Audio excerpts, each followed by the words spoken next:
Hello everyone and welcome to the channel. Recently I came across something so fucking dumb, well I felt I had to talk about it, so here we are. I'm going to talk about Robert Kirkman, Invincible, and defending race bending of white main characters. Interesting. Interesting how they just admit it now. We are race bending white main characters. That's what we are doing now, but it's a good thing. Look, I'll just be blunt here. I don't like any race swaps. I don't feel they're necessary. Updated for a modern audience or not. To retroactively change things, I'm not really comfortable with that.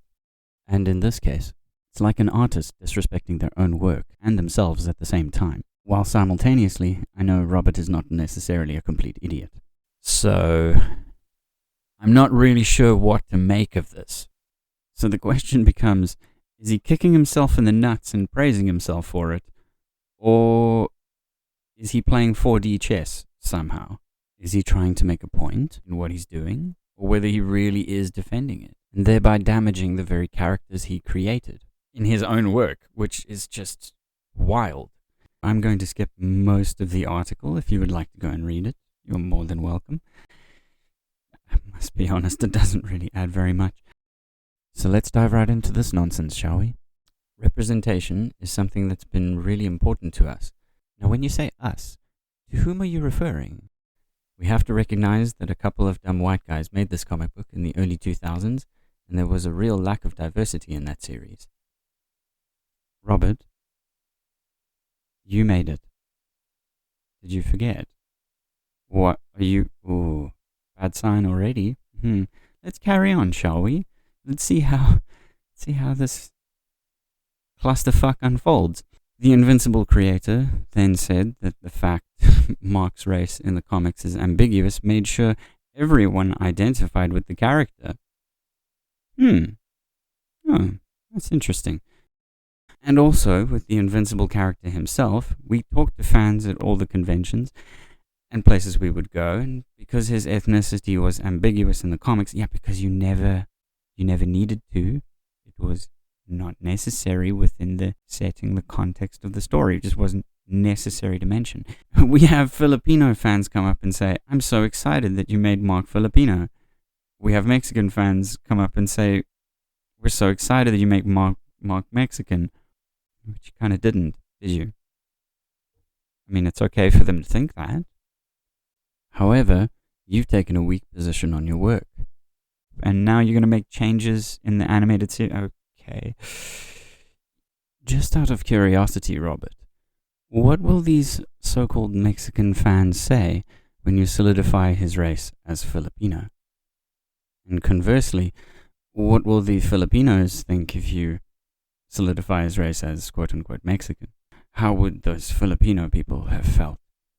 But you just gotta play with it, don't you? Can't just leave the character alone, right? You have to change it because it's important to do it. However, you say you made an ambiguous character and lots of people liked it. Lots of different people liked it. His race was ambiguous? No, it wasn't really ambiguous at all. I also find the idea that white people are somehow ambiguous to just be very strange. Now, nationality, race, and ethnicity can get a little mixed up, and the comic book never needed to bring up any of this. So I can understand if some people might go, well, he looks a bit like, me, or a bit like someone else I know, or, the facial features work, or the skin tone works, or, I can totally understand why he might think everyone identified with the character, but Kirkman, this is a cop-out, isn't it? For you, as a writer, you made this character ambiguous so that everybody could identify with them? Mark was half Caucasian, half Ultramite. I mean, you just look at it. Now you're unhappy, so you want to rectify that. Well, okay, let's see what your decision-making yields, shall we? You can just hear in my voice that I know stupidity's coming down the road. Anyway, carrying on. Kirkman continued by saying that being able to push representation in Invincible by doing things like race bending helps fans see themselves in a more meaningful way. But you literally have, over here, you have Filipino, Mexican, and lots of fans enjoying the work without having to be specific about Mark's ethnicity. But now it's important to be specific about Mark's race because people, quote unquote, seeing themselves, they saw themselves in a meaningful way. I'm so confused by what the fuck this phrase means. I'm sorry, this is part of the article, not his quote. See, this is why I skipped the article and try to focus on what Robert's actually saying because, dear God, this could be an AI.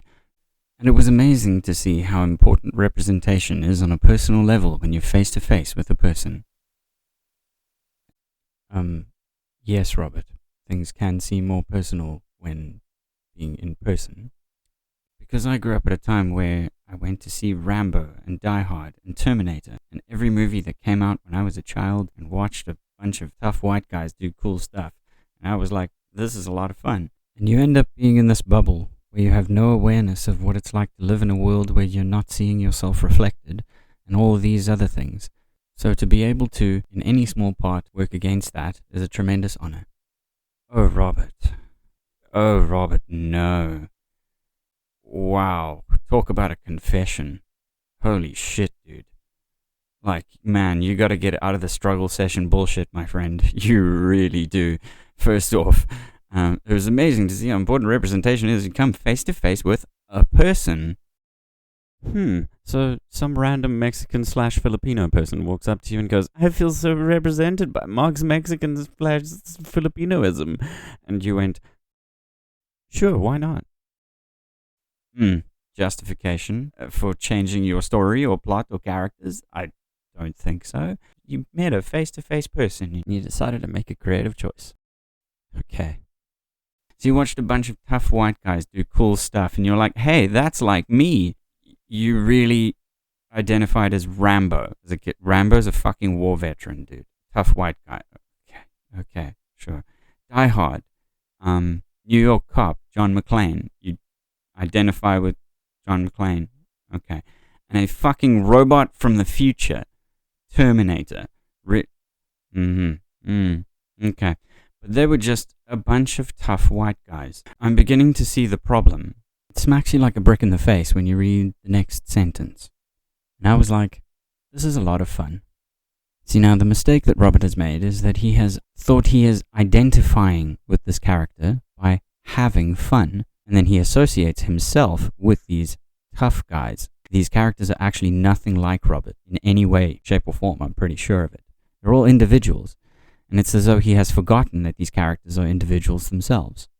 And I also find it strange that you get a sense of honor from working against what you found to be fun when you were younger, particularly because it's your job to create that sense of fun now. Or have I completely misread that, and he really believes that a sense of fun is derived from a character's ethnicity? I have no idea. Now, the next half of this paragraph I'm not going to repeat because, Jesus, it just feels horrible. I get the sense that Robert has been made to feel ashamed for going to watch and enjoy Rambo, Die Hard, and Terminator for these characters being, quote-unquote, white, when in fact, that is the most cursory of identifiers that you could possibly go with. And then he's been gaslit into thinking that this is the right thing to do for his character by people who can't see themselves in his work, even though he says Mark's ethnicity was ambiguous in the first place, and many people liked it. I'm so confused by this circular logic. So let's move on to the next quote, because this stuff just gets dumber, and I don't want to keep you around all day. This isn't the first time that Kirkman emphasizes the importance of representation. Him telling Comic Book Resources in April 2021 that the concept matters in the world of superheroes. So here's the quote. I think representation matters, not to get on a soapbox, which he's about to do, especially in the world of superheroes. You don't start getting non-white superheroes regularly until the 70s, and even then, through the 80s, 90s, and 2000s, they're somewhat rare. There's not a lot of these characters to this day that are different races. To this day, Robert, it's 2023. Not a lot of these characters. I think we're actually starting to get oversaturated with race-swapped characters. with diverse characters in general. There's just a lot. There were a lot, even back in 2021 when he said this. Okay, so if you're looking for representation, it's there. And on top of that, let's just make a point here. You yourself, Robert, have misidentified yourself. A bunch of tough white guys. You identified with a fucking war veteran, a detective from New York, and a bloody robot from the future. Come on, Robert. For fuck's sake. And are we really going with the idea that these three iconic movies had a totally homogenous audience? It's completely ridiculous. Representation literally doesn't fucking matter. It only matters because you say it does. It's an excuse for you, for your weak position on your own character and your unwillingness to correct fans, who have mistakenly identified Mark and his family as themselves, as an artistic representation which didn't emphasize race. Huh. Interesting. Oh yeah, but it was just made by a couple of dumb white guys, right? By your own admission. These quotes just get worse. They literally just get worse. So we continue the quotes. Anytime something can be changed to bring more representation into it, I think it's very important because there's a tremendous amount of people out there who don't see themselves in what they consume. But it's also very important because there's an audience hungry for this stuff. It actually benefits projects. So aside from being the right thing to do, it actually helps projects these days, which is a really great thing. This is a nebulous statement while also very telling. Anytime something can be changed, you've got to do it. No. It's very important because there's a tremendous amount of people out there who don't see themselves in what they consume. I would argue that only consuming what you see yourself in, I think that's a problem. You maybe want to broaden your horizons there. That's not necessarily a problem with your work, Robert.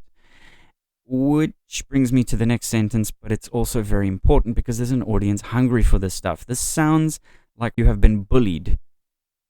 It sounds like you've been bullied into changing your work because you think it somehow benefits your work, and it doesn't. Because you see, while it might benefit you in terms of initial audience engagement, it doesn't necessarily benefit you in terms of long-term audience retention. Carrying on. And in the Invincible comic, there is at no point in the comic book series where we say Invincible is white. His race is more or less ambiguous. There's nothing about his race that is essential to that character. Really? His race could literally be anything. So what in the fuck is wrong with leaving the character alone or going with an ethnic origin from within the Caucasian persuasion? You fucking dipshit.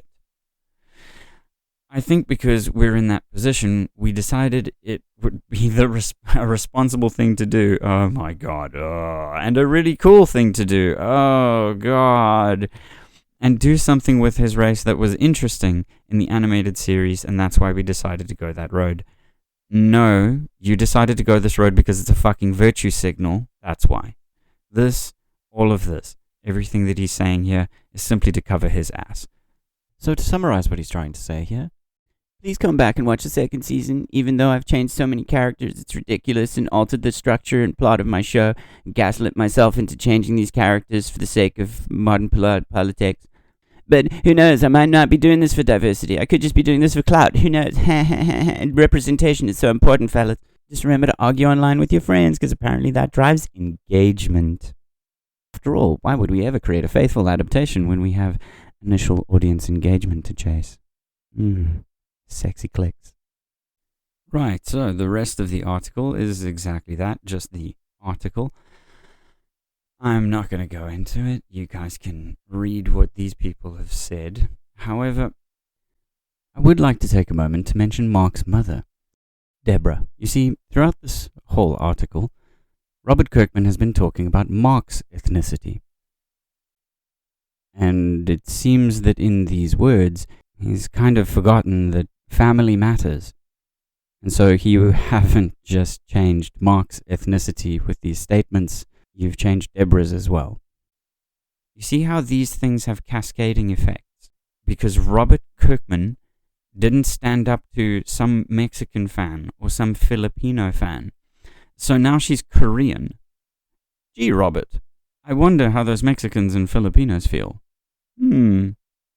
Curious. Curious indeed. Oh, but he can just be anything. We can just be anything. We can just write anything and do anything. I'm sure he knows this and he's written some stuff for it.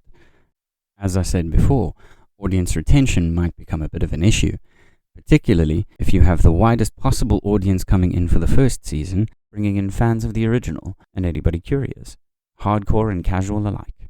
And then as the show progresses, the fans of the comic book feel like they're getting slowly shafted by a giant dildo, while being talked down to by fucking casuals who will simply move on to the next shiny object once they get bored. But surely creating an intellectual exercise for your hardcore fans would never cause anyone to tap out. I don't know why this would ever be a problem. Just remember, kids, if someone ever tells you that you have to change your work for representation, it just means it was good enough to be targeted in the first place. So I hope I'm wrong, and I hope he's got a plan, and I hope the show goes very, very well. Amazing how I somehow got through all of this without even mentioning Amber. Oh, that fucking bitch. We'll see how the second season goes, I guess. Fingers crossed. Anyway, thanks for watching. Like and subscribe. Actually, I was kind of pulling for that little cafe in Berlin. Been jonesing for those sausages. You should have died at birth.